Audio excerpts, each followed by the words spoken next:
जिले की हलचल। आकाशवाणी लखनऊ से प्रस्तुत है जिले की हलचल। आज सुनिए हमीरपुर और जालौन जिलों की हलचल।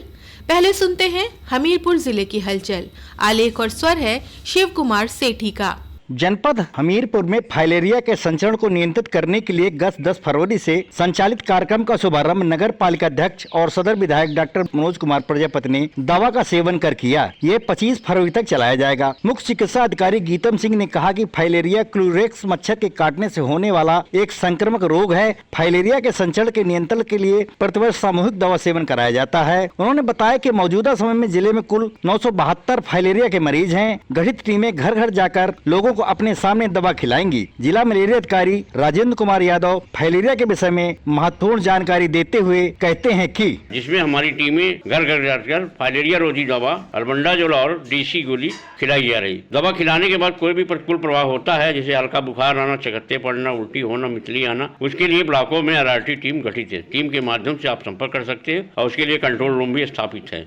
आल ग्रामीण बैंक 18 से 45 वर्ष तक के ग्रामीण बेरोजगारों को विभिन्न ट्रेडों जैसे भैंस, बकरी, मुर्गी, सिलाई, mobile repairing, dairy farming, vermi compost, विद्युत उपकरण, घरेलू रिपेयरिंग का निःशुल्क प्रशिक्षण देकर उनके लिए रोजगार के अवसर पैदा कर रही है। इंडियन बैंक के स्वतः रोजगार प्रशिक्षण केंद्र के डायरेक्टर हरीश चंद बताते हैं कि विभिन्न तरह के प्रशिक्षण दिए जाते हैं जो कि ग्रामीण युवा बेरोजगार हैं 18 से 45 साल की एज के अंदर, उनको कई तरह के प्रशिक्षण जो हमारे यहाँ निःशुल्क दिए जाते हैं। इनका रहना खाना सब कुछ फ्री है, जिसमें कि हम घरेलू विद्युत उपकरण सिखाते हैं उनको सुधारना। इसके बाद मोबाइल रिपेयरिंग का भी काम है, भैंस पालन का भी है, बकरी पालन का भी है, सिलाई का सिखाते हैं, ब्यूटी पार्लर का भी सिखाते हैं। हमारा ये प्रशिक्षण संस्थान मिनिस्ट्री ऑफ रूरल डेवलपमेंट से गवर्न होता है, तो हम चाहते हैं कि ज्यादा से ज्यादा लोग इसका फायदा उठाएं और हम जगह जगह गाँव में जा जाके इसका लोगों को अवेयरनेस भी देते हैं। जनपद हमीरपुर के जिलाधिकारी घनश्याम मीना ने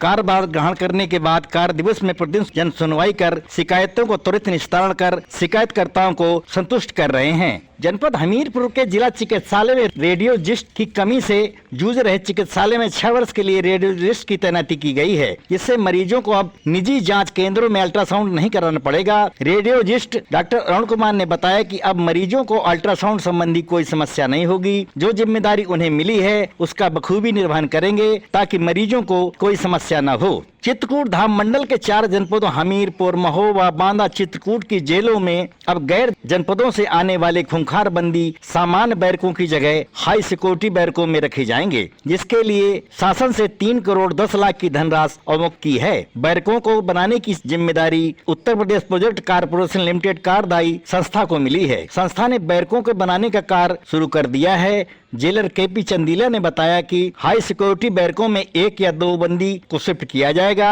बंदियों को बाहर निकलने की इजाजत नहीं होगी। चप्पे चप्पे पर निगरानी रहेगी और तेज तर्रार जेल वार्डरों की ड्यूटी रहेगी।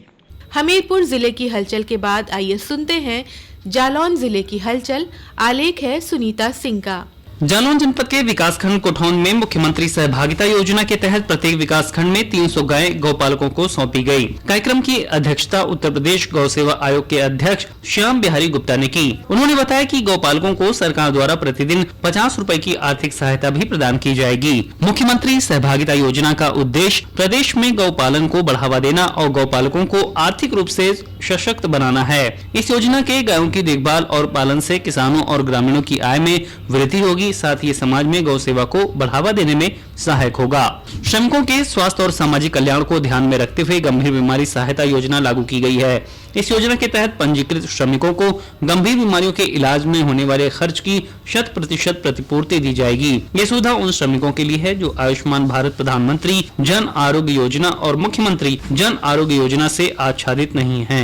योजना के तहत दिल की शल्य चिकित्सा सहित गंभीर बीमारियों का खर्च शामिल है। इसके अलावा महिलाओं में होने वाले स्तन कैंसर और सर्वाइकल कैंसर की शल्य चिकित्सा का खर्च भी योजना के तहत कवर किया जाएगा। ये योजना सरकारी अस्पतालों, सरकारी मेडिकल कॉलेजों में किए गए इलाज पर लागू होगी। प्रधानमंत्री नरेंद्र मोदी की महत्वाकांक्षी स्वामित्व योजना के तहत जनपद में अब तक 1,93,041 ग्रामीणों को स्वामित्व योजना के तहत प्रॉपर्टी कागजात प्रदान किए गए हैं, जिससे उनका जीवन आसान और सुरक्षित हुआ है। जिलाधिकारी राजेश कुमार पांडे ने कहा, इस योजना से आसानी से अपने मकान के कागजात दिखाकर बैंक से लोन प्राप्त कर सकते हैं और अन्य सरकारी योजनाओं का भी लाभ उठा सकते हैं। सड़क सुरक्षा के प्रति लोगों में जागरूकता लाने के उद्देश्य से सुभाष चंद्र बोस की जयंती पर जनपद के विभिन्न क्षेत्रों में 101 किलोमीटर की मानव श्रृंखला का निर्माण किया गया और सड़क सुरक्षा की शपथ दिलाई गई। मानव श्रृंखला में छात्र छात्राओं द्वारा हाथों में स्लोगन लेकर यातायात को लेकर लोगों को जागरूक किया गया। जिला खेल कार्यालय इंदिरा स्टेडियम उरई के तत्वाधान में इंदिरा स्टेडियम मुख्य द्वार उरई से कालपी रोड पर क्रॉस कंट्री दौड़ प्रतियोगिता का शुभारंभ नगर मजिस्ट्रेट उरई द्वारा हरी झंडी दिखाकर किया गया, जिसमें 83 पुरुष और 21 महिला खिलाड़ियों ने प्रतिभाग किया। प्रतियोगिता में प्रथम 6 स्थान पर आने वाले विजयी पुरुष एवं महिला को कार्यक्रम के मुख्य अतिथि नगर मजिस्ट्रेट उरई राजेश कुमार वर्मा ने पुरस्कार प्रदान किया।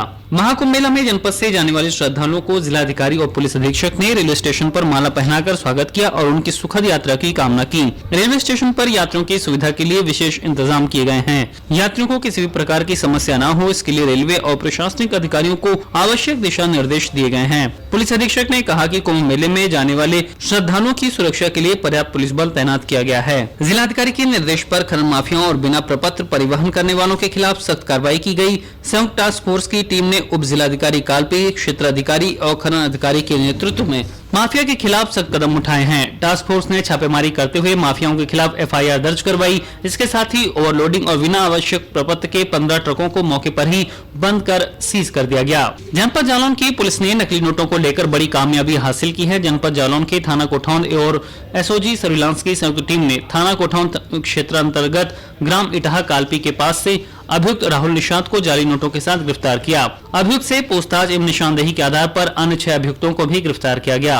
उनके कब्जे से 55,350 रुपए की जाली नोट, 7 मोबाइल, प्रिंट मशीन और कागज बरामद हुआ। पुलिस अधीक्षक ने बताया कि इन जाली नोटों का प्रयोग जालौन के साथ औरैया, मथुरा, इटावा और आसपास के जनपदों की बाजारों में किया जा रहा था। राजकीय औद्योगिक प्रशिक्षण संस्थान उरई में प्रधानमंत्री विश्वकर्मा योजना के अंतर्गत प्रमाण पत्र वितरण कार्यक्रम आयोजित किया गया, जिसमें प्रथम, द्वितीय और तृतीय स्थान प्राप्त करने वाले प्रशिक्षार्थियों को प्रमाण पत्र वितरित किए गए। कार्यक्रम में प्रधानमंत्री विश्वकर्मा योजना के अंतर्गत प्रशिक्षण पूरा कर प्रमाण पत्र लेने वाले अभ्यर्थियों को सरकार की योजनाओं के बारे में जानकारी दी गई। साथ ही स्वयं का बिजनेस शुरू करने के लिए पात्र अभ्यर्थियों को लोन प्राप्त के बारे में भी जानकारी दी गई। प्रधानमंत्री जी की इस महत्वाकांक्षी योजना का उद्देश्य कामगारों को प्रोत्साहित करना है और कुल 18 पारंपरिक व्यवसायों में ये प्रशिक्षण प्रदान कराया जाता है। इस योजना के अंतर्गत 15,000 की धनराशि टूलकिट हेतु कामगारों को उपलब्ध कराई जाएगी और 5 लाख रुपए तक का ऋण मुक्त लोन उपलब्ध कराया जाता है, जिससे कि वह अपने पैरों पे खड़े होके अपना रोजगार कर सकें।